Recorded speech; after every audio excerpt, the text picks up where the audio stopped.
जो देखिए electromagnetic induction का जो चैप्टर है हमारा, वो फोकस्ड है एक आइडिया के ऊपर। आइडिया ये कि भाई अब तक हम ये करते थे कि हम करंट को और मैग्नेटिक फील्ड को यूज करके प्रोड्यूस करते थे फोर्स, जिससे हमें मिलती थी मोशन यानी मूवमेंट। कंडक्टर हमारा मूव किया करता था। हम अब ये चाहते हैं कि हम करंट को प्रोड्यूस करने का मामला बनाए, कुछ ऐसा सेटअप करेंगे जिससे हमारे पास करंट प्रोड्यूस हो सके हमारे कंडक्टर के अंदर। तो हमने उन दो चीजों का इस्तेमाल करना चाहा जो इसके अलावा थी, यानी मैग्नेटिक फील्ड और फोर्स। एक्सपेरिमेंट करने के लिए जो प्रोसीजर हमने अडॉप्ट किया वो ये था कि हमने कॉइल ऑफ वायर लिया जिसको हमने वोल्ट मीटर से कनेक्ट कर दिया, ठीक। और आप चाहे तो इसको गैल्वेनोमीटर से भी कनेक्ट कर सकते हैं, जो एक स्मॉल अमाउंट ऑफ करंट को डिटेक्ट कर सकता है। हमने चाहा कि हम मैग्नेट को इस कॉइल के पास लेकर आए और देखें कि क्या मैग्नेट से आपके कॉइल में कोई करंट वगैरह पैदा होता है या नहीं। तो जब हमने मैग्नेट को कॉइल के पास प्लेस किया तो हमारे पास वोल्ट मीटर में हमें कोई रीडिंग नजर नहीं है। There was no voltage induced, there was no current produced, nothing. ना कोई वोल्टेज आया, ना कोई करंट प्रोड्यूस हुआ, बिल्कुल नॉर्मल सी सिचुएशन।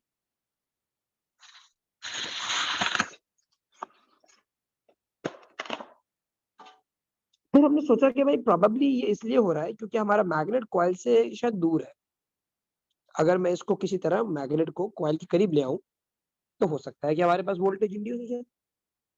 तो हमने ऐसा किया, हमने मैग्नेट को कॉइल की तरफ मूव करना शुरू किया। जब मैग्नेट कॉइल की तरफ मूव होना शुरू हुआ तो हमने देखा हमारी नीडल पे deflection I.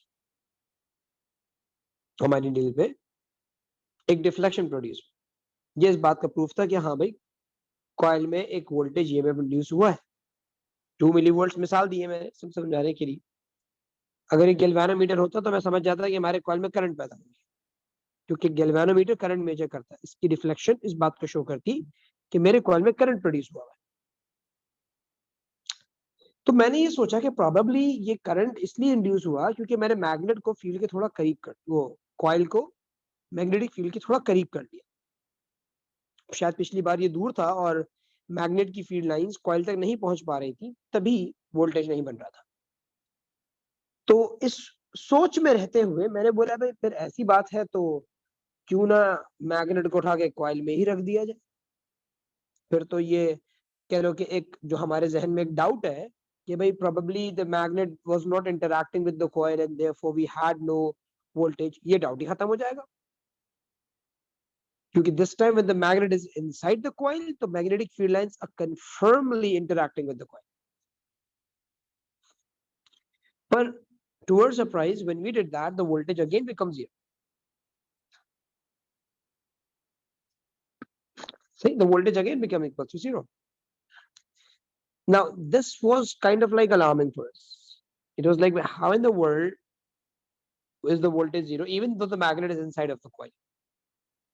There's 100% interaction of field lines with the coil over here right now, 100% interaction. So we planned on like pulling the magnet out. हमने बोला यार इसको निकालो magnet को बाहर. I have no idea what's going on over here. So we pulled the magnet out. When we pulled the magnet out, we again saw deflection. Although this time the deflection was in the opposite direction, but we saw a deflection going on over there. This actually gave us a conclusion. The conclusion was, we now know how an EMF is induced. We now know what to do to make voltage. That is, we have to move the magnet with respect to the coil.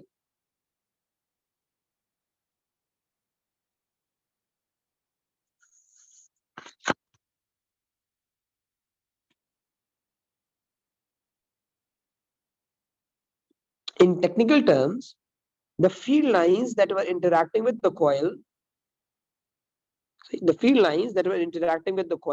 there must be a change in their interaction. There must be a change in their interaction. So when the field lines interact with the coil and there is a change of interaction going on over there, we say कि हाँ भाई, there will be an EMF induced. ये जो change in interaction है, इसको हम कहते हैं change in magnetic flux linkage. Change of interaction आ रहा है किस चीज का? Interaction of magnetic field lines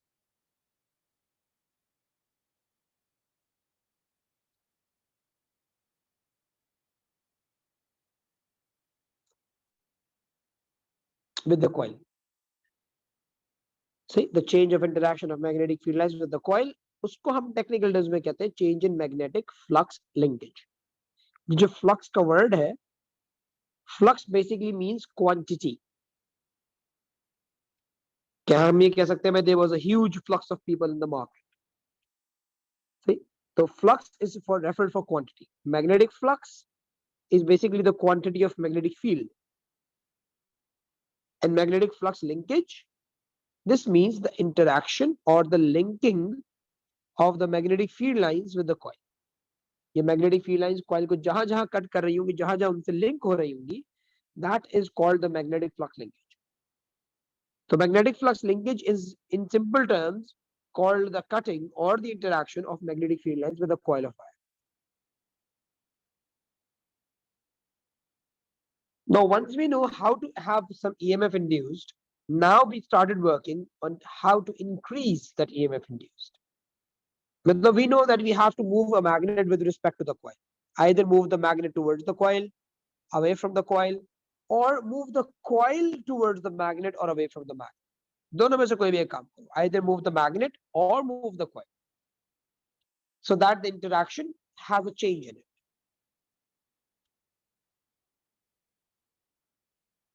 Once through that, अब हमने working करना शुरू करी how to increase that EMF induced. So one by one, we started changing a few parameters. Like for the first thing we did was we increased the number of turns of the wire. We used more coiling. When we use more number of turns, there was more interaction. Although the field was same, but because of the increase of number of turns, आपके पास cutting points बढ़ गए थे.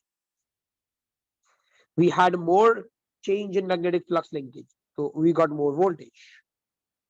So we figured out one way of increasing the voltage induced, and that is by increasing the number of turns. The greater the number of turns, the larger is going to be the EMF induced.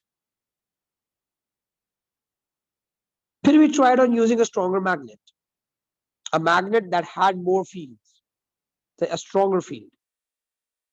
We used the same old coil that we were using before, ताकि results unbiased रहे, and we increased a stronger magnet. So when we used a stronger magnet this time, we again got a higher voltage.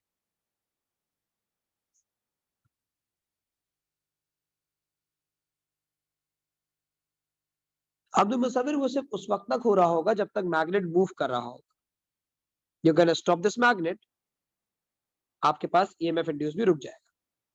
तो if you are just आपने बस push करके रोक दिया अगर magnet को, तो वोल्टेज भी बन के रुक जाएगा. But if you're moving the magnet, तो वोल्टेज बनता रहेगा.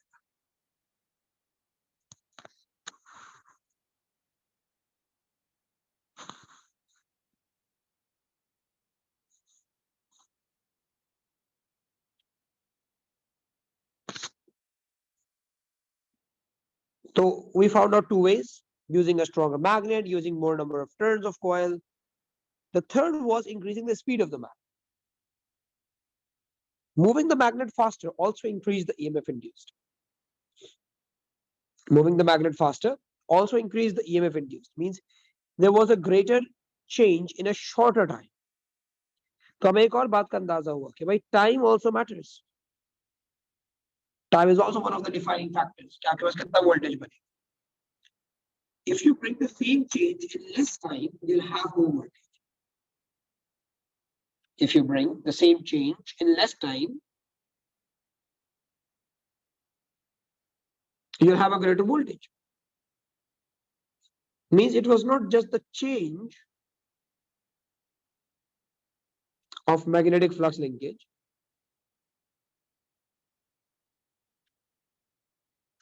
it was the rate of change of magnetic flux linkage. Matlab, it's not just about the change that happens, it's also about how quickly that happens. The rate of change decides the amount of voltage induced.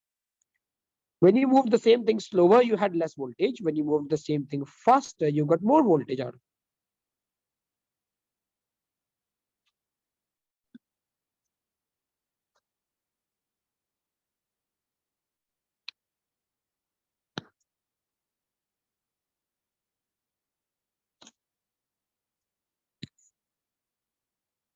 यहां तक अगर कोई confusion है तो मुझसे पूछ लो.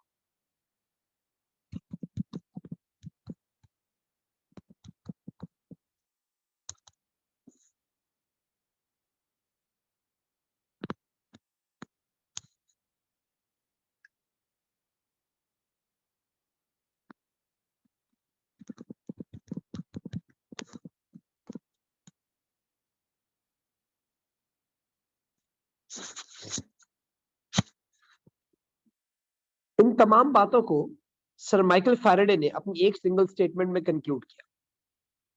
उन्होंने कहा the EMF induced in your conductor is directly proportional to the rate of change of magnetic flux. कि आपके पास जो वोल्टेज बनता है that is proportional to the rate of change of the magnetic flux linkage. Rate of change means how quickly is that interaction changing with the coil. क्योंकि जब आप magnet को आगे लेके जाते हो तो कॉइल के साथ मैग्नेटिक फील्ड का इंटरेक्शन बढ़ता है. Magnetic fields are able to cut more and more number of field lines. So they are able to cut more and more number of field lines. So this is the change of interaction that goes on. So when you move the magnet faster, this change, this increase of interaction happens in a shorter time interval. जल्दी होता है. तो जितना जल्दी करोगे interaction में change उतना ज्यादा वोल्टेज पैदा करोगे.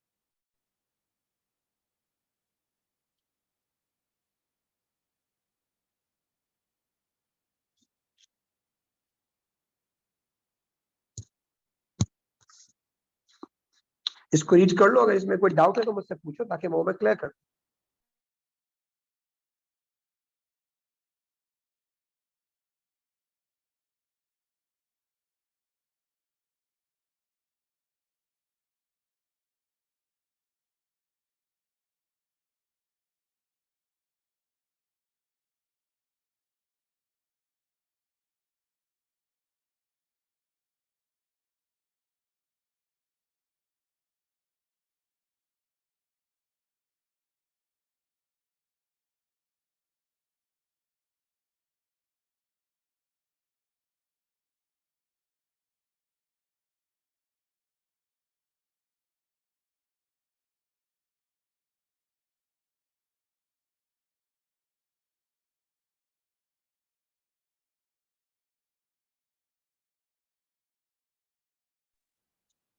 कंडक्टर मेरे बच्चे कॉइल ऑफ वायर को कहा जा रहा है क्योंकि द कॉइल इज वन जिसमें करंट इंड्यूस हो रहा है.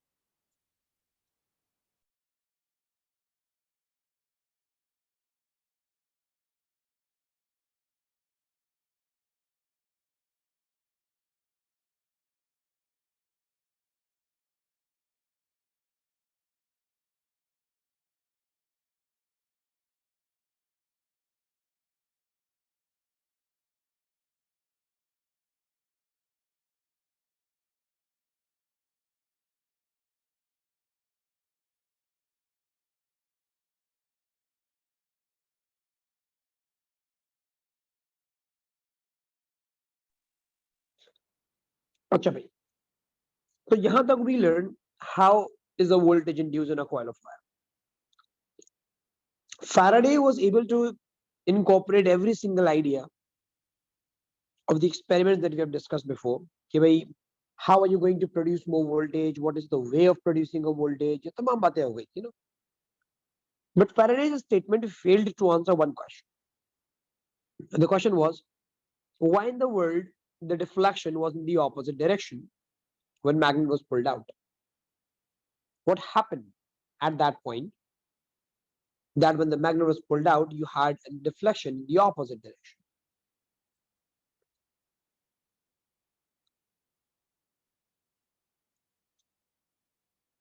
Now, to give an answer to this, we have to study Lenz's law. Lenz made a correction in Faraday's statement. Therefore, Lenz's law is sometimes also referred to as Faraday's correction. Lenz's law said that the EMF induced in the conductor is such that it opposes the change which produces it.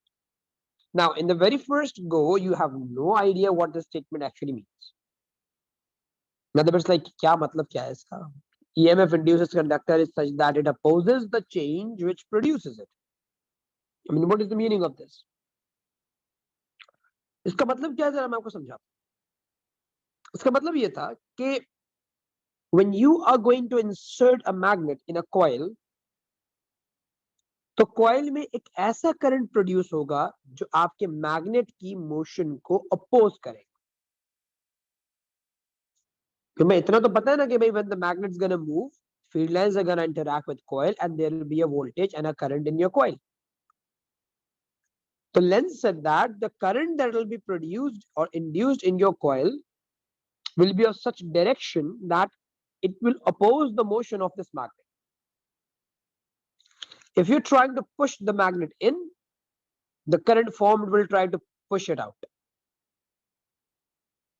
If you're trying to pull the magnet out, the current in the coil produced will be in such a way that it will try to pull it back in. It will do exactly opposite to what you are trying to do. अब सवाल ये बताओ, how can a current do that? How can a current affect the movement of a magnet? Current हाथ बढ़ा के रोकेगा क्या उसको? तो करंट जब भी कभी किसी कॉइल में प्रोड्यूस होता है, remember there is a magnetic field produced around that coil. Whenever there is a current in a coil, there is always a field around that coil. तो करंट मैग्नेट की motion को oppose करेगा अपनी magnetic field बना के. If you're trying to push the magnet in, coil में current ऐसा produce होगा कि इस साइड पे वही पोल आ जाए जिस पोल से आप इंसर्ट कर रहे थे, ताकि मैग्नेट को रिपल्जन फील हो.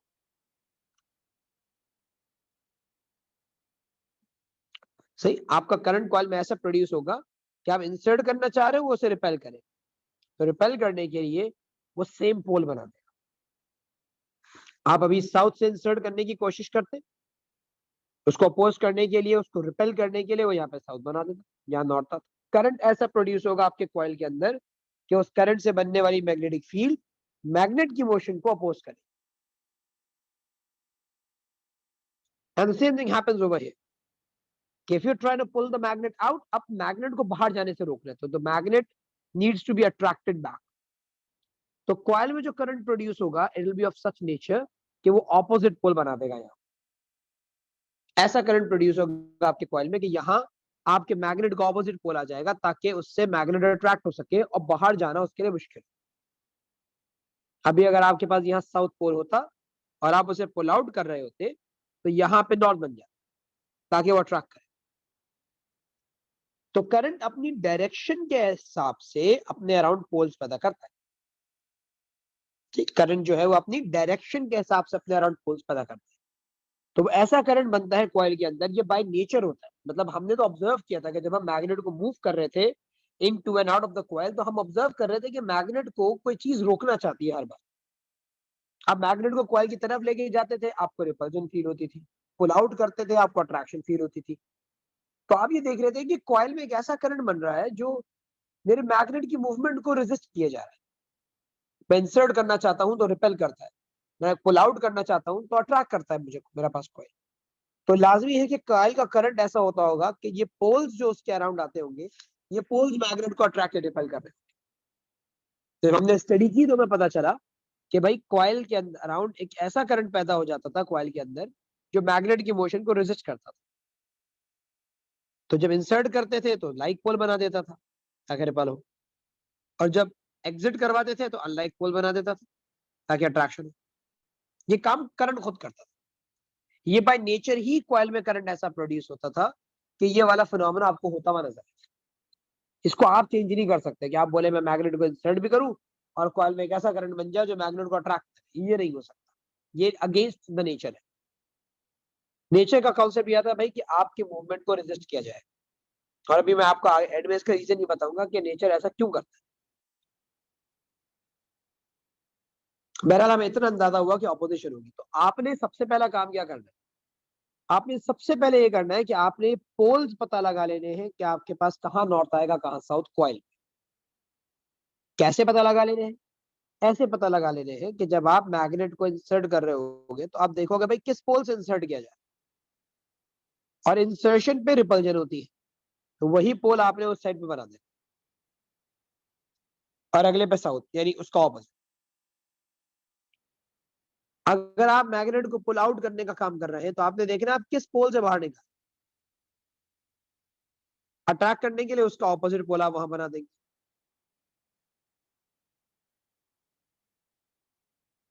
और वंस आपको ये पता चल गया कि आपके कॉइल पे नॉर्थ और साउथ कहाँ आ रहे हैं, फिर आप right hand grip rule use करके करंट की डायरेक्शन भी फाइंड आउट कर सकते हैं। कॉइल फाइंडिंग में पहले आपको करंट नहीं पता चलेगा, फाइंडिंग में आपके पास कह रहे हो कि सबसे पहले आपको करंट नहीं पता चलेगा, आपको पहले पोल्स पता करने पड़ेंगे और फिर पोल्स पता करके आप जो है वो करंट फाइंड आउट।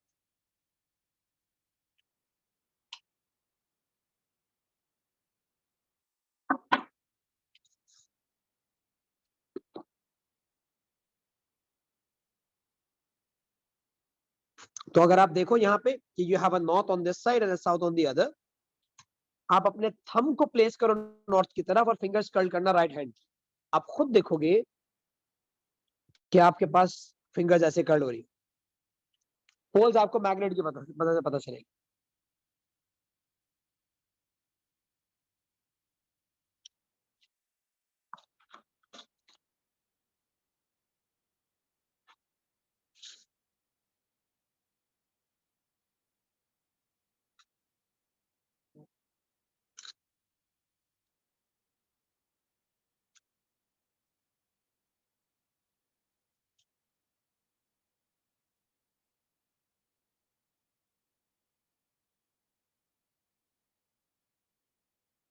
मेरे बच्चे, coil doesn't change directions, coil stays the same, the current in the coil changes its direction.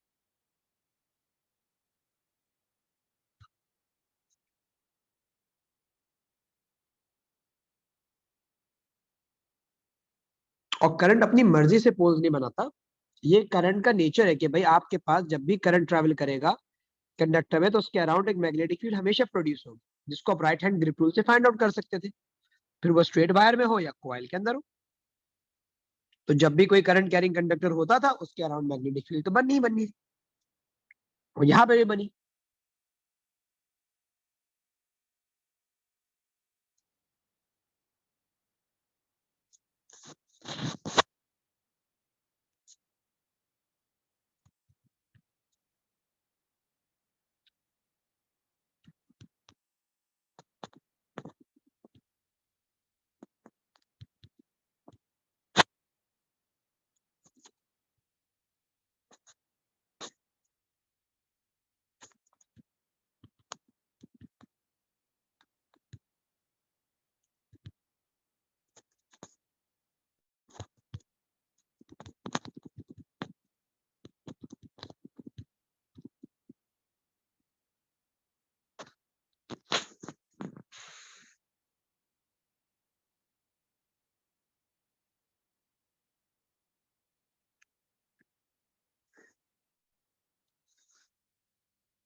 The current in the coil poles basically changes according to the movement of magnet. Yes, Bushra, according to the movement of magnet, आपके poles flip होते हैं।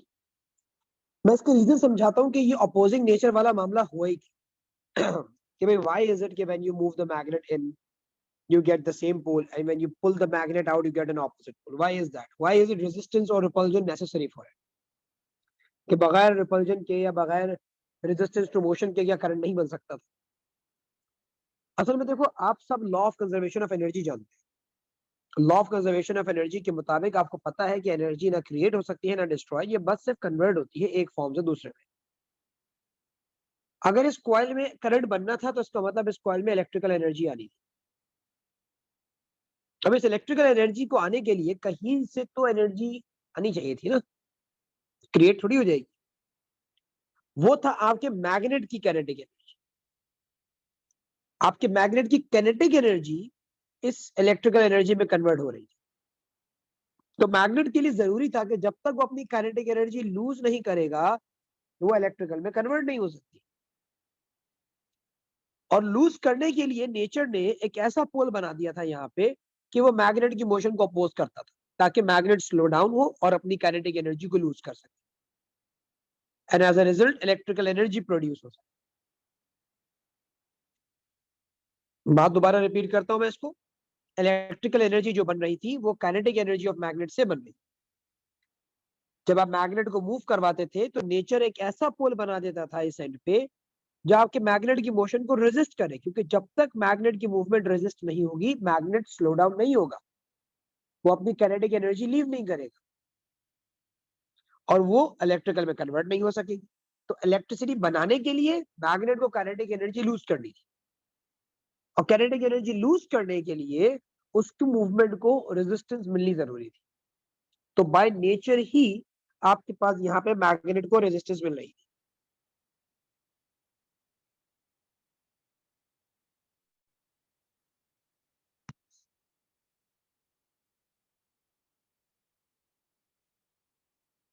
मेरे बच्चे, if it won't, how would kinetic electrical energy be produced? It's तो ऐसा है कि ball ऊपर से नीचे भी ना गिरे और स्पीड भी पकड़ ले। If you the ball has to lose its potential energy so that it can convert into kinetic. Until and unless the ball loses potential, it cannot gain kinetic. One form of energy must decrease so that the other form of energy can increase. The same thing happens over here. A magnet is bound to lose its kinetic energy in order to produce electricity. If a magnet won't lose its kinetic energy, you will never have electrical energy produced.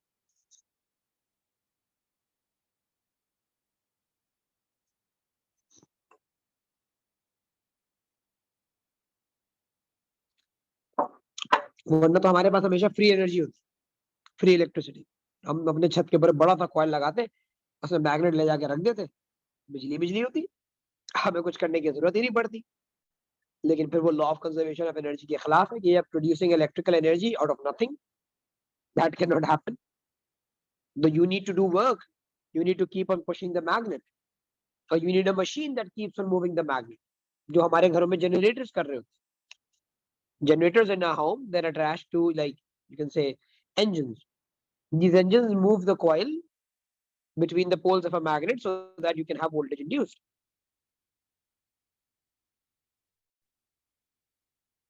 Exactly, Ali.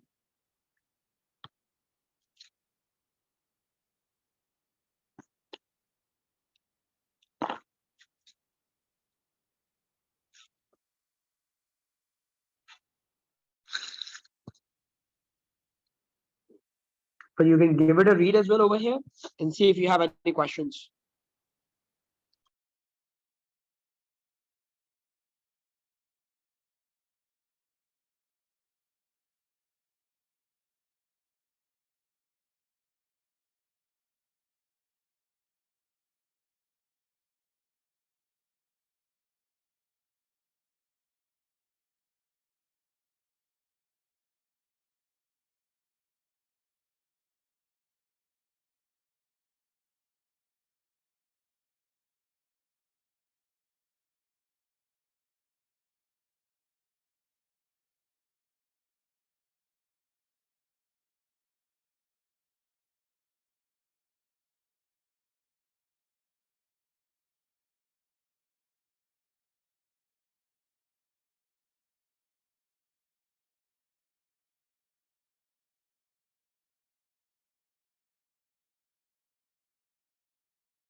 अच्छा देखो, to get an answer to that questions of yours कि भाई how is the kinetic energy reduced? Kinetic energy depends on speed, and when something experiences a resistive force, it slows down. So when it slows down, definitely kinetic energy decrease होगी उसकी.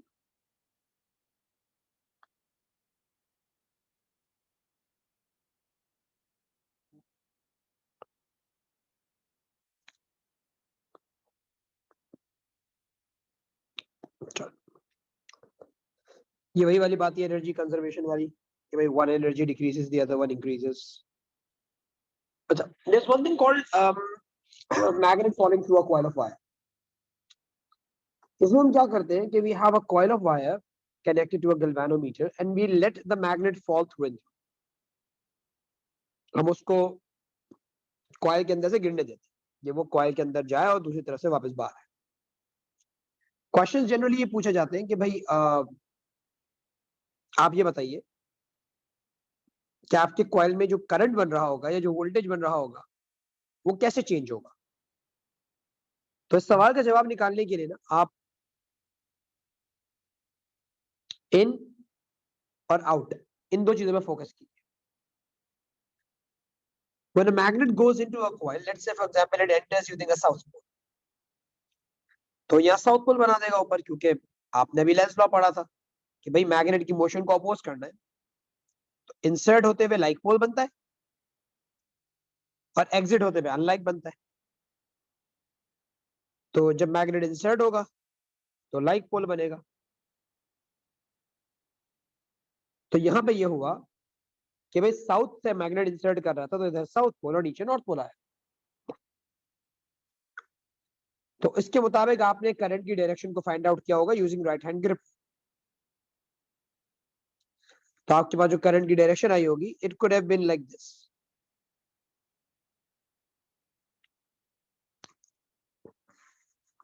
You can point your thumb downwards and curl your fingers. You'll see your fingers are curling in that.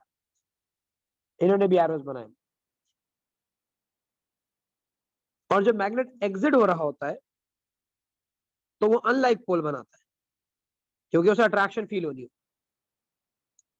अब enter south हुआ था, लेकिन लाजमी बात है जब इस वाले एंड से मैग्नेट पूरी तरह से एग्जिट कर रहा होगा तो मैग्नेट का नॉर्थ पोल होगा जो इस एंड से बाहर जा रहा होगा. तो अब जब नॉर्थ बाहर जा रहा है तो इधर साउथ बन जाएगा नीचे और ऊपर आएगा नॉर्थ पोल. तो आप देखिए पोल्स जो आ रहे थे वो उल्टे हो गए. तो राइट हैंड ग्रिप टूल लगाएं, आप थंब को ऊपर वाले नॉर्थ की तरफ पॉइंट करें और अपनी फिंगर्स को कर्ल करें तो आप देखेंगे आपका कॉइल में करंट ऐसा बन रहा.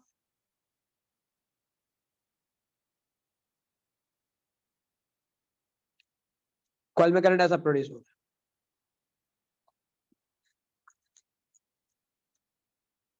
तो आप ये देखते हैं कि भाई हाफ ऑफ द टाइम आपके पास करंट एक बना, अगले टाइम करंट दूसरा बना. पेपर में आपसे जो पूछा जाता है, जिस हद तक पूछा जाता है, वो ये है कि आप डिफ्लेक्शन बताइए नीडल की. तो हम कहते हैं भाई नीडल एक बार एक साइड में डिफ्लेक्ट होगी तो दूसरी बार दूसरी साइड में डिफ्लेक्ट. बस इतना बताना होता है, इससे ज्यादा आपको बताने की जरूरत नहीं. और ये भी नहीं बताना होता किस तरफ होगी एक, क्योंकि एक डायरेक्शन तो वो खुद बताता है कि भाई लेट्स से फॉर एग्जांपल जब मैग्नेट इंसर्ट हो रहा था तो उसने बोला needle deflected to the left. अब पूछेगा भाई जब एग्जिट कर रहा होगा तो बताइए way would the needle deflect. तो आप बोल सकते हैं it will deflect to the right and then return back. क्योंकि जब एक बार मैग्नेट निकल गया और दूर चला गया फिर थोड़ी वोल्टेज बनेगा आपके पास. It will momentarily deflect to the right and then come back. It will then become equal to zero.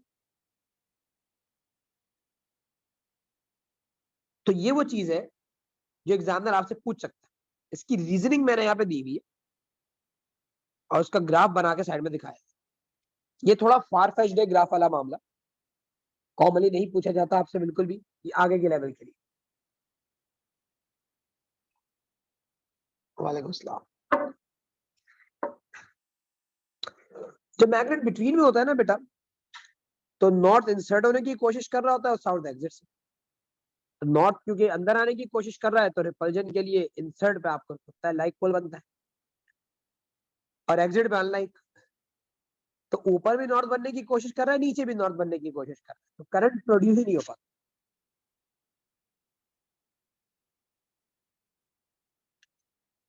इसलिए जब वो बिल्कुल मिडिल से गुजरता है तो फॉर अ शॉर्ट टाइम आपके पास वोल्टेज और करंट होता ही नहीं है।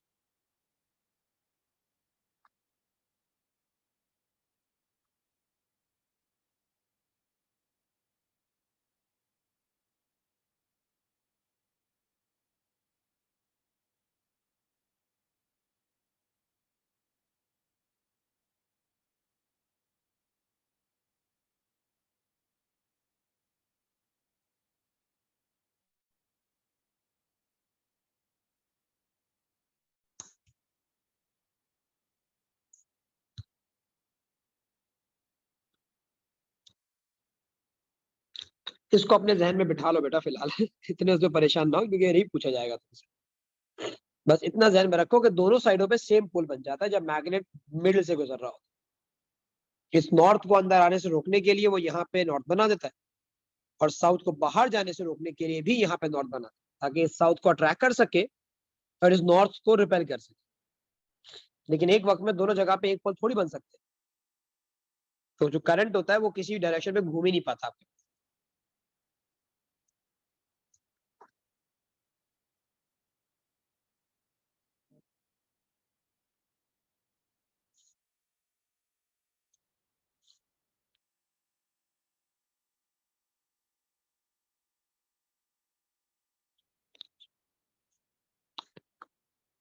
ठीक है भाई, तो we gonna keep this till here.